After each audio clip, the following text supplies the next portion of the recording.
रतलाम में कांग्रेस प्रदेश अध्यक्ष जीतू पटवारी के काफिले पर रविवार को दोपहर में हमला हो गया। विरोधियों ने काले झंडे लहराए, नारेबाजी की और कार का शीशा भी तोड़ डाला। गनीमत रही कि पटवारी ने खुद आगे बढ़कर भीड़ से संवाद किया और माफ़ी मांगते हुए हालात संभाल लिए। अब सबसे बड़ा सवाल यह है कि यह सब हाईवे पर हो रहा था, तब पुलिस कहाँ थी? जवाब चौंकाने वाला है। उसी समय पूरा पुलिस विभाग पुलिस अधीक्षक कार्यालय में पत्रकारों से प्रेस वार्ता कर रहा था। यानी सड़क पर हमला हो रहा था और सुरक्षा संभालने वाले अफसर दफ्तर में कैमरों के सामने भाषण दे रहे थे। क्या नेताओं की सुरक्षा का यही इंतज़ाम है?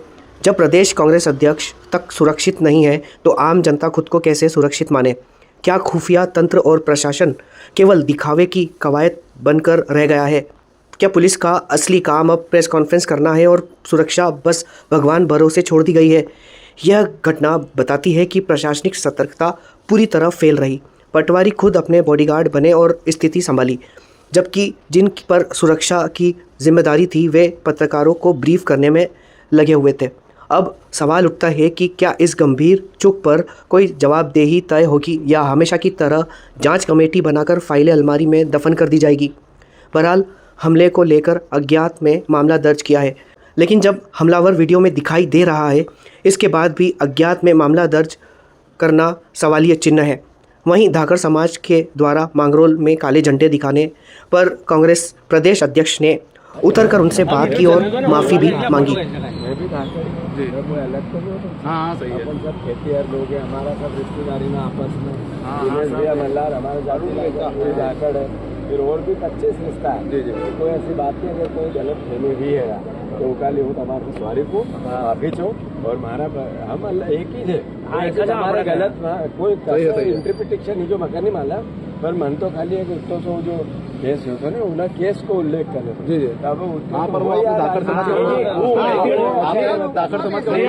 उसका व्यक्ति नाम भी नहीं लिया, बीजेपी का नेता ही है वो।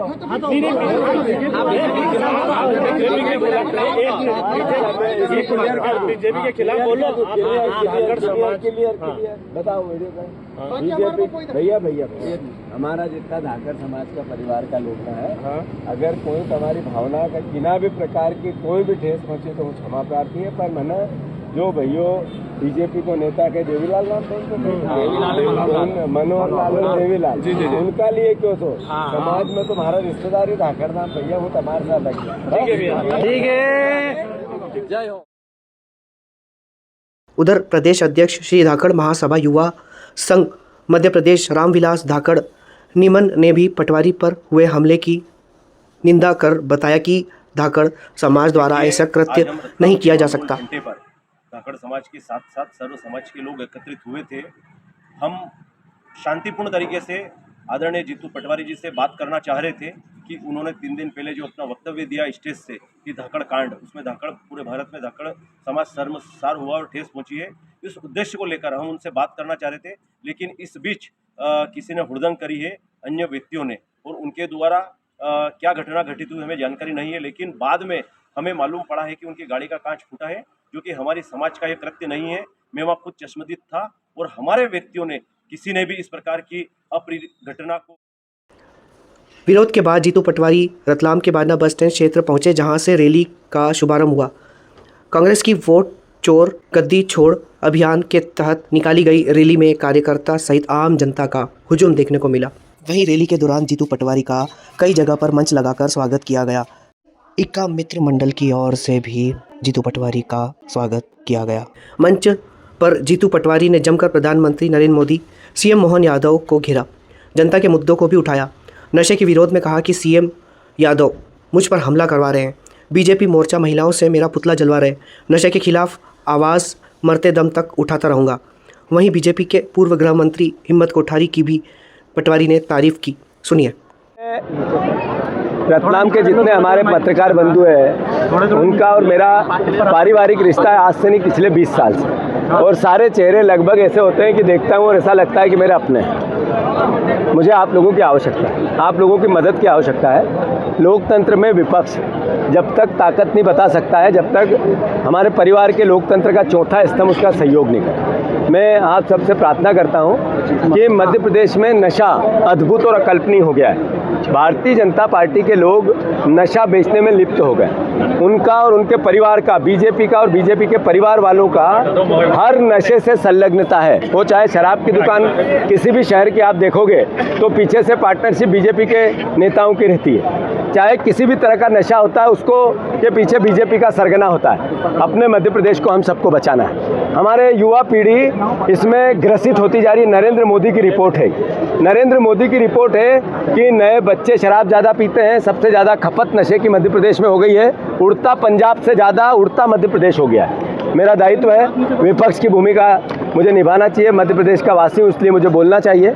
ये जब मैं बोलता हूँ बीजेपी को बुरा लगता है, मोहन यादव को बुरा लगता है। उनने षड्यंत्र करके अनर्गनल झूठे और सच्चे आरोप लगा के मेरे पुतले जलवाए, इसलिए कि तुम शराब के खिलाफ बात नहीं करोगे, इसलिए कि तुम नशे के खिलाफ बात नहीं करोगे। आज जब मैं रतलाम आ रहा था तो बीजेपी के मंडल अध्यक्ष ने मेरे पे हमला किया, मेरी गाड़ी के कांच फोड़ दिए, कुछ 25, 30, 40 लोगों को लेके आए। ये जो घटना है ये मैसेज क्या है? क्या मध्य प्रदेश की चरित्र ऐसा तो नहीं था? ऐसा तो मध्य प्रदेश तो लोकतंत्र का एक मंदिर है, इसमें सत्ता और विपक्ष दोनों का सम्मान है। हमारे पहले के नेता थे यहीं के, जो कोठारी जी थे, सभ्य थे, भाषण अच्छे देते थे, लोगों से अच्छे संवाद रखते थे। रतलाम की एक अपनी परंपरा है, चुनाव की जगह चुनाव, विचारधारा की जगह विचारधारा, फिर आपस में मिलते जुलते थे। ऐसे ही हमारा पूरा मध्य प्रदेश था। हालात ये है कि इतनी नफरत क्यों? अगर नशा बिक रहा है तो मुझे बोलना पड़ेगा। अरे मोहन भैया आप क्यों नहीं दे रहे हो 3,000 रुपये बहनों को?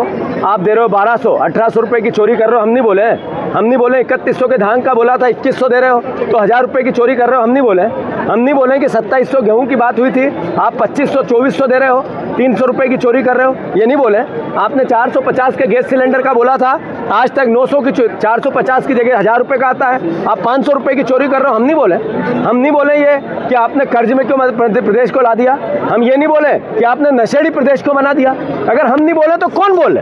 तो मैं आग्रह करता हूं कि अगर मेरे पे हमला करके भी नशा कम कर सकते हो तो करो, मेरी हत्या करके भी नशा कम कर सकते हो तो करो, मेरे पुतले जलाने के आपको बहुत शौक है, जलाओ, पर नशा कम करो। ये अनल गनल झूठे आरोपों से एक कदम पीछे नहीं हटेंगे। हम इन आरोपों से लड़ेंगे और जनता के बीच में जाएंगे और जनता को साथ लेंगे। यही नज़ारा रतलाम का है। मोहन यादव जी, मैं अभी 7 शहरों में गया हूं जब से मेरे पे आपने हमले चालू किए हैं। हजारों की तादाद में लोग साथ आते हैं। ये मैसेज दे रहे हैं आपको कि आप गलत तरीके से विपक्ष को दबा रहे हो। जो हम पे हमला करते हो जनता उसको देख रही है, सबक सिखाएगी आपको। नरेंद्र मोदी 35 सीटें चोरी करके देश के प्रधानमंत्री। मध्य प्रदेश, महाराष्ट्र, हरियाणा, तीनों राज्यों में चोरी की सरकारें हैं। वोट भारतीय जनता पार्टी 2014 के बाद राज्यपाल के जरिए 5 राज्यों की सरकारें गिरा दी। उसके बाद 500 से ज़्यादा विधायकों की मंडी लगा दी, जिसमें 50-50 करोड़ के आरोप प्रत्यारोप लगे। कई राज्यों के, मध्य प्रदेश में उसमें से एक था। उसके बाद आपने रिसोर्स पॉलिटिक्स की, विधायकों को एक साथ ले जाकर रिसोर्स में बिठाते हो और 1 महीने में सरकार बदल देते हो। अब उन्होंने एक नया, इधर के वोट रतलाम के इंदौर ले जाओ, इंदौर के बम्बई ले जाओ, बम्बई के यहाँ लाओ, इस तरह का नया फिनोमा, ये आयातित वोटों की राजनीति चालू कर दी। फिर ईवीएम में फ्रैक्शन चालू कर दिया। एक नया कानून आ गया कि 30 दिन से ज़्यादा अगर कोई जनप्रतिनिधि अंदर रहेगा, सांसद, मंत्री, मुख्यमंत्री, तो वो पद छोड़ना पड़ेगा। ये मैसेज क्या है? चंद्रबाबू नायडू को डराना है, नीतीश कुमार को डराना है, ये बैसाखी की सरकार को बचाने के लिए सांसदों पे कंट्रोल करना है। ये नरेंद्र, ये लोकतंत्र पे इस तरीके के हमले होते रहेंगे तो देश का विश्वास बचेगा कैसे? एक दिन क्रांति आ जाएगी। लोगों को अगर वोट पे भरोसा नहीं रहा, एक भरोसा क्या है, देश को बांधता है वोट, और वोट का भरोसा वो खतरे में है। राहुल गांधी जी उसकी आवाज उठा रहे और हम सब उसके साथ हैं। हो कि नहीं हो भैया? धन्यवाद। अब पूछो, आप पर जो हमला हुआ उसके बाद अगला कदम क्या रहेगा? कुछ नहीं, शांत। हम अपना काम करेंगे, वो हम पे हमला करें, हम नशे के खिलाफ बिगुल बजाएंगे। हमले में क्या क्या नुकसान हुआ है? वो मेरे पत्थर आया, मेरी गाड़ी पे फेंका, हम गाड़ी चल रही थी, कुछ 5-25 लोग आए, पत्थर गाड़ी में लगा, कांच फूट गया, हमारी गाड़ी आगे आ गई। वहाँ पुलिस खड़ी थी, एविडेंस के रूप में पुलिस ही है। वीडियो भी आ गए होंगे, वीडियो भी आएंगे। तो ये चौथा हमला है मुझ पर। मध्य प्रदेश की सरकार, हमारे पार्टी के लोग गए थे कि इस पर सुरक्षा देनी चाहिए, कभी नहीं देते हैं। यानी उनकी भी मंशा ऐसी है कि हमला करो इस पर, तो मेरी हत्या करके भी नशा मिट सकता है तो लड़ूंगा। और धन्यवाद उनको कि हमला कराया उन्होंने। आपने अभी लाठी डंडे का भी जिक्र किया था, क्या लाठी डंडे लेके भी कुछ लोग सब थे ना, वो देखो वीडियो में। धन्यवाद। नमस्ते, आदाब, मैं हूं मोहम्मद सिराज और आप देख रहे थे डेली जर्नल हिंदी। शुक्रिया।